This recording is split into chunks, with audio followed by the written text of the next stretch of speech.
नमस्कार साथियों, एक नई पुस्तक देखो, कक्षा 6, 7, 8 तीनों क्लासेज मैंने तीनों किताबों की classes as it is class, कोई किसी प्रकार की कांट छाट नहीं, इंपॉर्टेंट है उनको वहां पर बताया गया है।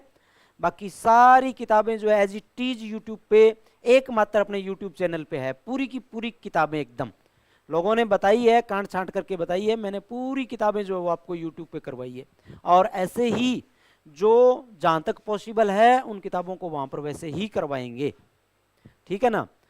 तो अब आज जो हमने चर्चा शुरू करी है वो है अपनी कक्षा 9 की, राजस्थान की।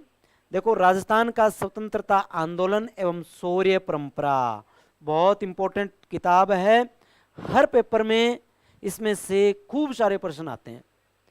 अब चर्चा करेंगे क्या हम इसमें, देखो, राजस्थान का स्वतंत्रता आंदोलन एवं शौर्य परंपरा, ये इसकी है अनुक्रमणिका, और इसकी अनुक्रमणिका में भाई पाठ है 7। इसकी अनुक्रमणिका में 7 पाठ है भाई। और पहला पाठ जो शुरू होता है वो 1857 की क्रांति, खूब ही मैटर दिया हुआ है, शानदार मैटर दिया हुआ है, 13 पेज का मैटर है इसका, ठीक है ना। दूसरा है राजस्थान के क्रांतिकारी 14 से 26 तक। तीसरा है राजस्थान के प्रमुख किसान आंदोलन, फिर राजस्थान में जनजातीय आंदोलन, राजस्थान में जन जागृति और प्रजामंडल, राजस्थान का एकीकरण, राजस्थान की शौर्य परंपरा और संदर्भ ग्रंथ सूची। ये चीज हम इसमें देखने वाले हैं। शुरू करेंगे 1857 की क्रांति से। देखो भाई, 1857 की क्रांति, पाठ नंबर इसका है 1। देश में पहले मुगलों का शासन चल रहा था, और मुगल सत्ता के बाद में अपने शासन जो शुरू हुआ, अंग्रेजों का शासन शुरू हुआ, और अंग्रेजी शासन से जनता जो थी वो त्रस्त थी, जनता परेशान थी। अब परेशान जनता जो है वो क्या करेगी, कैसे क्रांति की नींव रखी जाएगी, कैसे क्रांतिकारी तैयार किए जाएंगे, कहां कहां पर क्रांति होगी, किस रूप में क्रांति होगी, सारी चर्चा हम इस पाठ में करने वाले हैं। देखो, मुगल साम्राज्य के पतन के पश्चात, मुगल साम्राज्य के पतन के पश्चात देश में उत्पन्न अराजकता से राजस्थान भी अछूता नहीं रहा था, ठीक है ना। औरंगजेब की मृत्यु के बाद उत्पन्न शक्ति रिक्तता को एक बारी तो मराठों ने भर दिया। मराठों ने दक्षिण में प्रभुत्व स्थापित करने के पश्चात मालवा और गुजरात में अपना प्रभाव स्थापित कर लिया था। अतः अब उनके लिए राजस्थान में प्रवेश करना सहज हो गया। अब इंपॉर्टेंट बात आई है, मई 1711 में प्रथम बार मराठों ने मंदसौर के निकट मेवाड़ी क्षेत्र, मंदसौर के निकट मेवाड़ी क्षेत्र से धन एकत्रित किया था। मई 1711 में मराठों ने प्रथम बार मंदसौर के निकट मेवाड़ी क्षेत्र से धन एकत्र किया था।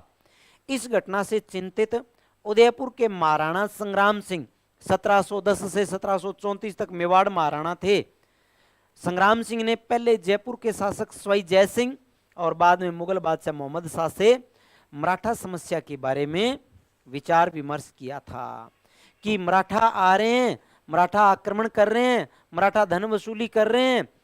अब मेवाड़ महाराणा संग्राम सिंह सवाई जय सिंह से मिलेंगे, जयपुर के शासक से, आमेर के शासक हुआ करते थे उस समय, और मुगल बादशाह से मिलेंगे, मुगल बादशाह मोहम्मद शाह से मिलेंगे। 1724 ईस्वी के बाद राजस्थान में मराठा आक्रमणों में तेजी आई। इसी बीच अप्रैल 1734 में बूंदी के पच्चू शासक बुद्ध सिंह ने मराठा सहायता प्राप्त कर दलेल सिंह को गद्दी से हटा दिया था। अरे भाई, ये जो दलेल सिंह थे ना, ये दलेल सिंह सवाई जय सिंह के बहनोई, सवाई जय सिंह के जमाई थे। सवाई जय सिंह की बेटी कृष्णा कुमारी की शादी दलेल सिंह के साथ हुई थी भाई, ठीक है ना। आगे, राजस्थान के किसी शासक द्वारा आंतरिक संघर्ष से में मराठों को आमंत्रित करने का यह प्रथम अवसर था।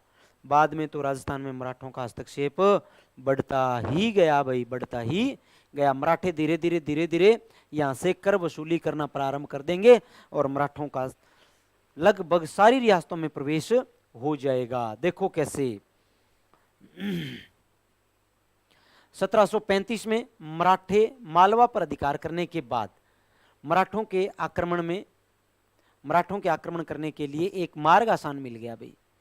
राजस्थान में मराठे कोटा, मेवाड़, डूंगरपुर, बांसवाड़ा में घुसपैठ कर वहां से धन पाने के बाद कुछ समय तक संतुष्ट रहे, लेकिन शीघ्र ही वे राजाओं को ही नहीं वरन सेठ साहूकारों को भी लूटने लगे। उन्होंने राजस्थान के नरेशों को के आंतरिक मामलों में हस्तक्षेप करना भी प्रारंभ कर दिया था। आगे, नादिर शाह के आक्रमण के समय भी मराठों ने हिंदू धर्म के नाम पर राजस्थान के राजाओं को संगठित करने का प्रयास किया था। ये नादिर शाह का आक्रमण हो रहा था और नादिर शाह के आक्रमण के समय मराठे हिंदू धर्म के नाम पर राजपूत शासकों को एक करने का प्रयास किए थे, लेकिन मुगल दरबार में दलबंदी के कारण राजपूत शासक भी परस्पर लड़ने लगे।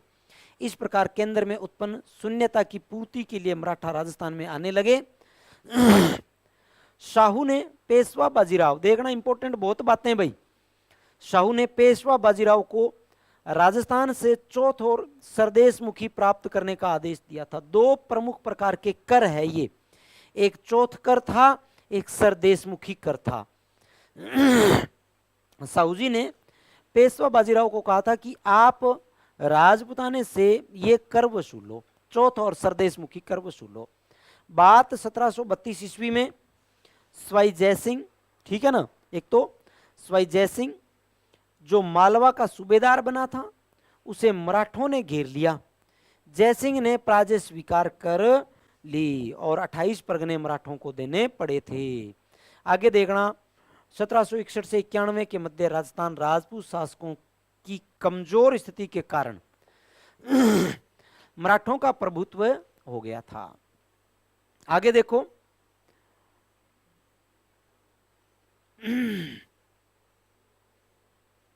भाई अब मराठा जो थे ना, वो यहां पर अपना प्रभुत्व जमाते जा रहे थे, मराठा मजबूत होते जा रहे थे, अपने अनुसार काम करते जा रहे थे, राजपुताने की नींव को कमजोर कर रहे थे मराठा। तो राजपूत शासक क्या करेंगे, एक होकर के भीलवाड़ा के हुरडा नामक स्थान पर 17 जुलाई 1734 को यहां पर आएंगे और आकर के करेंगे क्या, एकत्रित होंगे मराठों की शक्ति को कमजोर करने के लिए, मराठों की शक्ति के विरोध में यहां पर ये एकत्रित होंगे। देखो बात क्या हुई थी 17 जुलाई 1734, ये देखो भाई, अतः जुलाई 1734 में जयपुर, जोधपुर, उदयपुर, कोटा, किशनगढ़, नागौर, बीकानेर के शासक मेवाड़ में हुरडा नामक स्थान पर एकत्रित हुए। 17 जुलाई 1734 को संधि पत्र पर हस्ताक्षर हुए, ठीक है ना। ये हुरडा सम्मेलन हुआ था 17 जुलाई 1734 को, मराठों की बढ़ती हुई शक्ति के विरोध में, कि मराठों की जो शक्ति बढ़ रही है उसको कमजोर किया जाए कैसे भी करके, जिसके अनुसार राजस्थान के सभी शासकों ने विपत्ति के समय सहयोग देने का वादा किया था। कहा था कि जहां पर भी मराठों का आक्रमण होगा सारे शासक वहां पर बिना किसी आमंत्रण के इकट्ठे हो जाएंगे और मराठों का विरोध करेंगे, सहयोग देने का वादा किया। वर्षा ऋतु देखो, जुलाई, अगस्त, सितंबर, इस समय चल रही थी वर्षा ऋतु, और वर्षा ऋतु के बाद में एक तय किया गया था कि अपने मराठों पर आक्रमण करेंगे। वर्षा ऋतु के बाद मराठों के विरुद्ध कार्रवाई हेतु रामपुरा में एकत्र होना तय किया था। किसी राजा के शत्रु को अपने राज्य में आश्रय या शरण न देने की शपथ ली थी। भाई वांछित परिणाम निकले नहीं और बात सिरे चढ़ी नहीं, हुरडा सम्मेलन हो गया था असफल, ठीक है ना। देखो इस सम्मेलन में वांछित परिणाम नहीं निकले क्योंकि रियासती शासकों में आपसी द्वेष था, प्रतिभा, सम्मान और क्रियाशील नेतृत्व का अभाव रहा। रियासतों की स्वार्थी नीतियां और कार्य संभवतः सम्मेलन की असफलता के लिए उत्तरदायी थे। 1735 में मुगल सम्राट और राजपूत शासकों की सेनाओं ने मराठों को खदेड़ने का पुनः असफल प्रयास किया। पेशवा अक्टूबर 1735 में उत्तर भारत की यात्रा पर निकला। उसने महाराजा जगत सिंह का आतिथ्य स्वीकार किया और उपहार तथा चौथ का समझौता हुआ।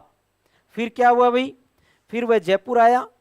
जयसिंह ने मराठों और मुगल सम्राटों में समझौता करवाना चाहा, पर वह असफल रहा। तो पेशवा की राजस्थान यात्रा का परिणाम यह निकला कि मुगलों के साथ साथ राजपूत मराठों के भी करदाता बन गए। मुगलों के साथ साथ राजपूत जो थे वो मराठों को भी कर देंगे, यानी राजपूत दोनों तरफ से कमजोर होते जा रहे थे। कारण था राजपूत द्वारा राजपूत का साथ ना देना। ठीक है ना, राजपूत राजपूत का साथ नहीं दे रहा था, राजपूत राजपूत के पैर काट रहा था।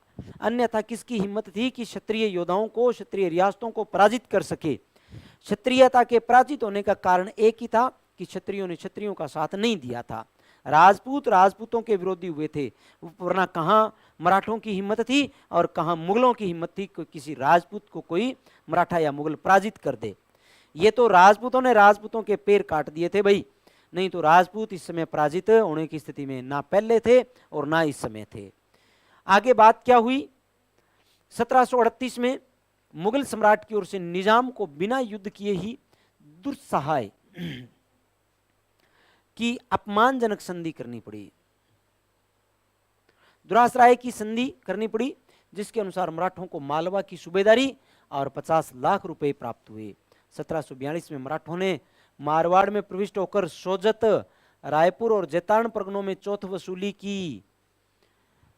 1787 में राजपूतों ने संगठित होकर तुंगा नामक स्थान पर मराठों को पराजित किया। ये राजपूत एकत्रित हुए थे, राजपूतों ने संगठित होकर ये तुंगा नामक स्थान पर संगठित हुए और राजपूतों ने यहां पर मराठों को पराजित करना शुरू कर दिया था भाई। अब 1791 के बाद मराठा शक्ति क्षीण होने लगी, कमजोर हो गए। इसमें दक्षिणी भारत में अंग्रेजों ने अपने पैर जमा लिए और राजस्थान में घुसने का प्रयास कर रहे थे। अब एक गया एक आया, मुगल गए मराठे आए, मराठे गए अंग्रेज आए। ये नीति राजपूतों के लिए तो चलती रही थी भाई, ठीक है ना। आगे देखो, राजस्थान के राज्यों में उत्तराधिकारी संघर्ष और सामंती प्रतिस्पर्धा के कारण उनकी राजनीतिक स्थिति कमजोर हो गई। बात यहां से शुरू है। 1791 में अंबाजी इंगले ने मेवाड़ महाराणा को सहयोग दिया। अंबाजी इंगले ने मेवाड़ महाराणा को सहयोग दिया। फलस्वरूप डूंगरपुर, बांसवाड़ा, प्रतापगढ़ आदि क्षेत्रों में मेवाड़ महाराणा का अधिकार हो गया। परंतु विशेष बात क्या थी, रियासत घरानों के आपसी वैमनस्य के कारण अंबाजी इंगले पूर्ण सफलता नहीं पा सके। 1795 में मेवाड़ पर चुंडावतों का अधिकार हो गया। अतः उनका अन्य शासकीय समूह के साथ संघर्ष शुरू हो गया। 1802 में अमीर खां पिंडारी ने नाथ द्वारा पर अधिकार कर लिया। भीमसिंह रियासती घरानों के, भीमसिंह जो थे वो रियासती घरानों के आपसी वैमनस्य को नियंत्रित नहीं कर पाए। 1803 में मेवाड़ के शासक ने जयपुर नरेश के माध्यम से अंग्रेजों से संधि करने का प्रयास किया था कि अपने अंग्रेजों के साथ में कैसे भी करके संधि हो जाए, और अंग्रेजों के साथ में जब संधि हो जाएगी तब उनसे कर वसूली क्या पता कम हो जाए। 1793 ईस्वी से 1813 ईस्वी के मध्य जोधपुर की अव्यवस्था का मुख्य कारण सामंती प्रतिस्पर्धा, संकीर्णता एवं उत्तराधिकारी का संघर्ष रहा था। दोनों ही पक्षों ने भाड़ेत सैनिकों को ऊंची धनराशि देकर अपनी ओर मिलाने का प्रयास किया। परिणामतः राज्य आर्थिक संकट, भाड़ा दे दे के किराए पे सैनिक ले रहे थे और धीरे धीरे राजकोष में घाटा आता गया और राज्य जो था वो कमजोरी की ओर बढ़ता गया था। आगे देखो, राजस्थान में शासकों के बढ़ते आतंक से, राजस्थान में मराठों के बढ़ते आतंक से मुक्ति पाने के लिए मराठों के शत्रु अंग्रेजों से मित्रता करने का प्रयास शुरू कर दिया। सर्वप्रथम जयपुर महाराजा पृथ्वी सिंह ने 1776 में अपने एक प्रतिनिधि को गवर्नर जनरल के पास भेजा और अंग्रेजों से मैत्री इच्छा प्रकट की। जोधपुर राज्य ने भी ऐसा ही प्रयास किया पर वह सफल नहीं हुआ। 1803 में अपनी नीति में परिवर्तन कर अंग्रेज भी राजपूत राज्यों से संधि करने के इच्छुक हो गए। नवंबर 1803 में अंग्रेज सेनापति कर्नल लॉर्ड लेक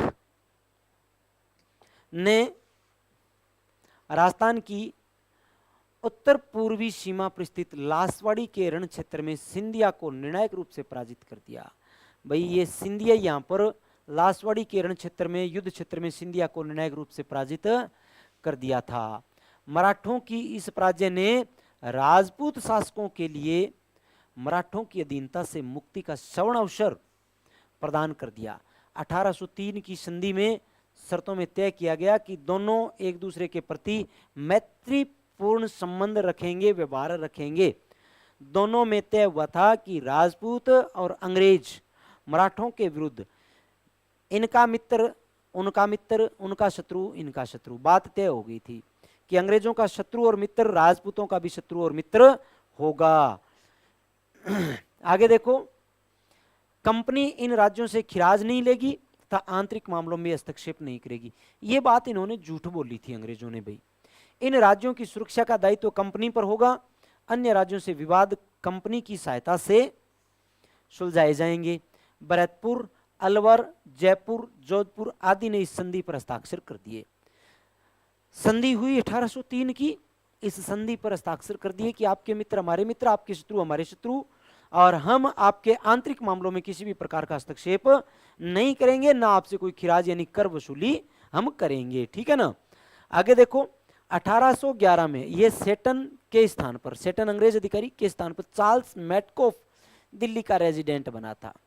सेटन अंग्रेज अधिकारी दिल्ली का रेजिडेंट हुआ करता था। इसके स्थान पर चार्ल्स मैटकॉफ जो था ना, ये दिल्ली का रेजिडेंट बना था। और चार्ल्स मैटकॉफ ही वो व्यक्ति होगा जो संधि वार्ता करवाने में सबसे सफल सीढ़ी इनको प्रदान करने वाला है। ठीक है ना। उसने गवर्नर जनरल लॉर्ड मिंटो को सुझाव दिया कि मराठा, आमिर खां और पिंडारियों की विध्वंसकारी कार्रवाइयों को समाप्त करने के लिए ब्रिटिश संरक्षण में राजपूत राज्यों का एक संघ बना दिया जाए।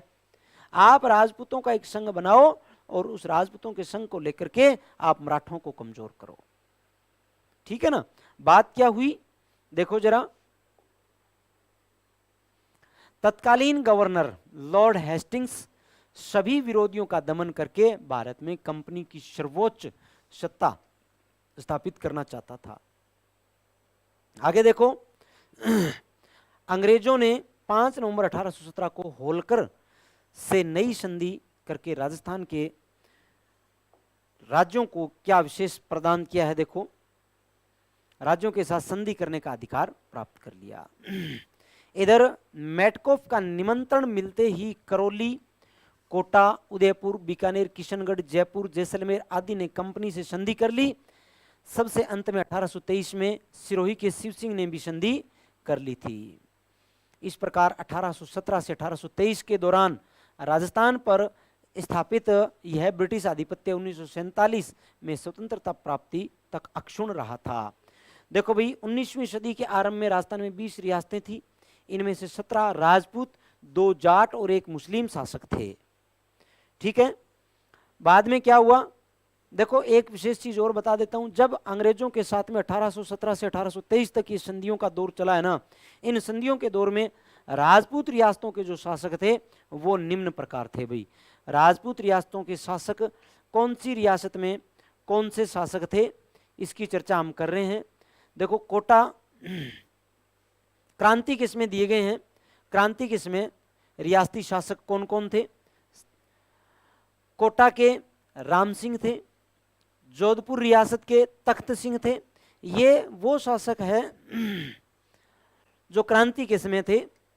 भरतपुर रियासत जसवंत सिंह, उदयपुर रियासत महाराणा स्वरूप सिंह, जयपुर के राम सिंह द्वितीय, सिरोही के शिव सिंह, धौलपुर के भगवंत सिंह, बीकानेर रियासत सरदार सिंह, करौली रियासत मदनपाल सिंह, टोंक रियासत नवाब वजीरुद्दौला, बूंदी के राम सिंह, अलवर रियासत के विनय सिंह, अलवर रियासत के विनय सिंह थे। जैसलमेर रियासत के महाराजा रणजीत सिंह, झालावाड़ रियासत के पृथ्वी सिंह, प्रतापगढ़ के दलपत सिंह, बांसवाड़ा के लक्ष्मण सिंह, डूंगरपुर के थे उदय सिंह। ये वो शासक थे जो 1857 की क्रांति के समय अपनी रियासतों में शासन कर रहे थे। क्रांति के समय जो शासक थे। आगे देखो 19वीं सदी के आरंभ में 20 रियासतें थी, ये बात हम कर रहे हैं अब, जिनमें से 17 राजपूत रियासतें, 2 जाट रियासतें और 1 मुस्लिम रियासत थी। अब ये जो संधि हुई ना अंग्रेजों और रियासतों के मध्य, इस संधि की शर्तें क्या थी वो बात है। देखो, संधि द्वारा रियासती शासकों ने अंग्रेजों की सर्वोच्चता स्वीकार कर ली। संधि द्वारा राजपूत रियासतों ने अंग्रेजों की सर्वोच्चता स्वीकार कर ली। अंग्रेजों ने रियासती राजाओं का वंशानुगत राज्याधिकार स्वीकार कर लिया। अंग्रेजों ने बाहरी आक्रमण से प्रत्येक राज्य की सुरक्षा करने और आंतरिक शांति एवं व्यवस्था बनाए रखने में सहायता का आश्वासन दिया। संधि करने वाले प्रत्येक राज्य में एक अंग्रेज पॉलिटिकल एजेंट पीए रखना तय किया गया।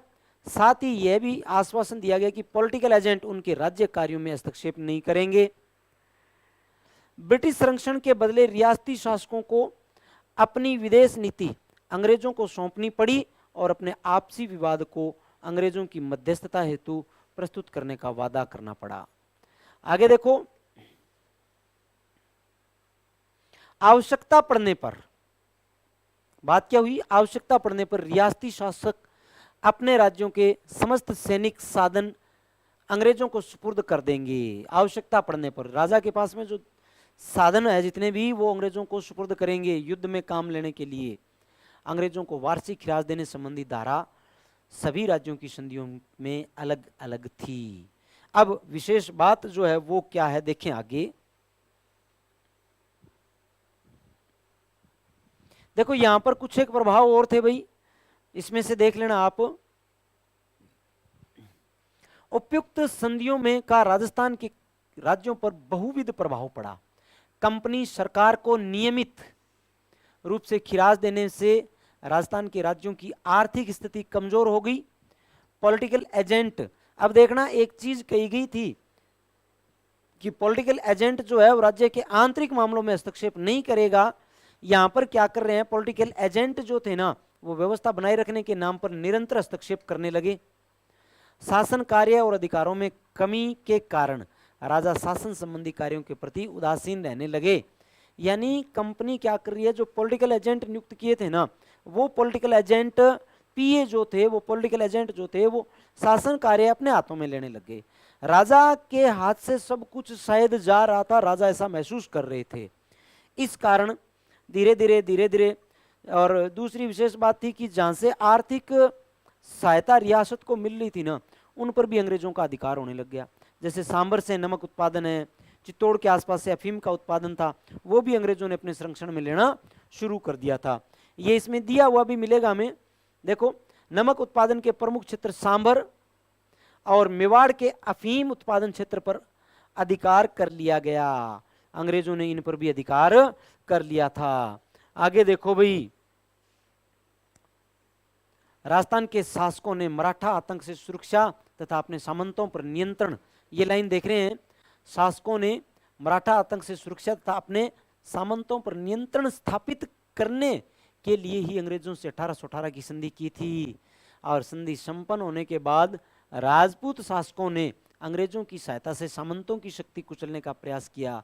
भाई जब सामंतों की शक्ति को आप कमजोर करोगे ना, तो सामंत जैसे जैसे कमजोर होंगे, सामंत आपकी सहायता बाद में करेंगे नहीं, जनता भी सामंतों के साथ में ही है।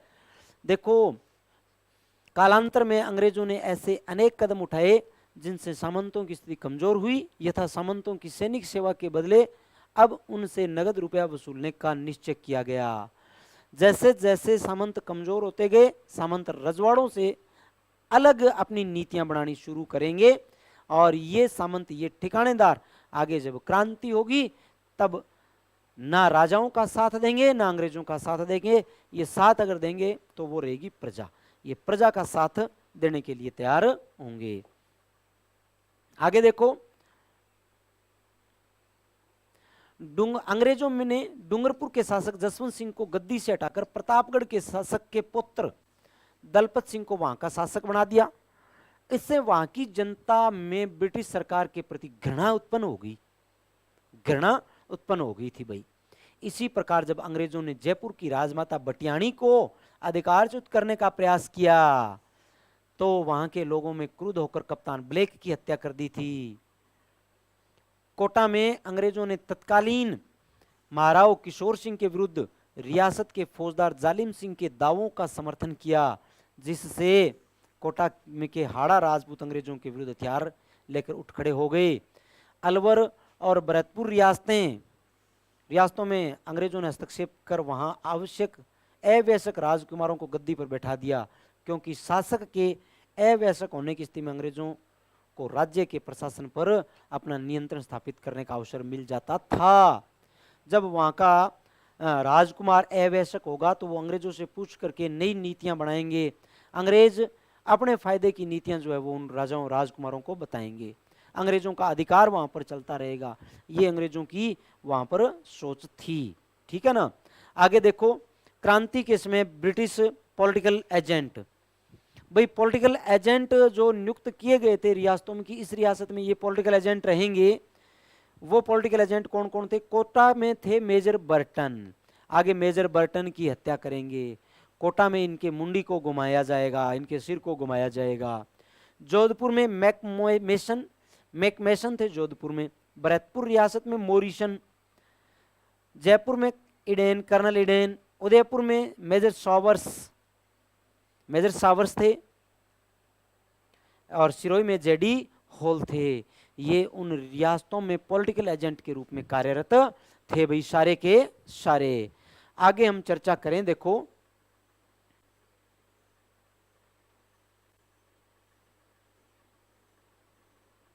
एक चीज यहां पर दी गई है कि इस प्रकार हम देखते हैं कि 1818 की संधि के बाद अंग्रेजों द्वारा राजस्थान के राज्यों के प्रशासन में अवांछनीय हस्तक्षेप हुआ था।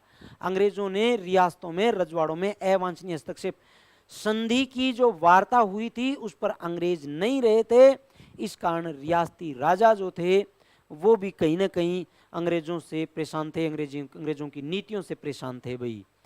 आगे देखो भाई,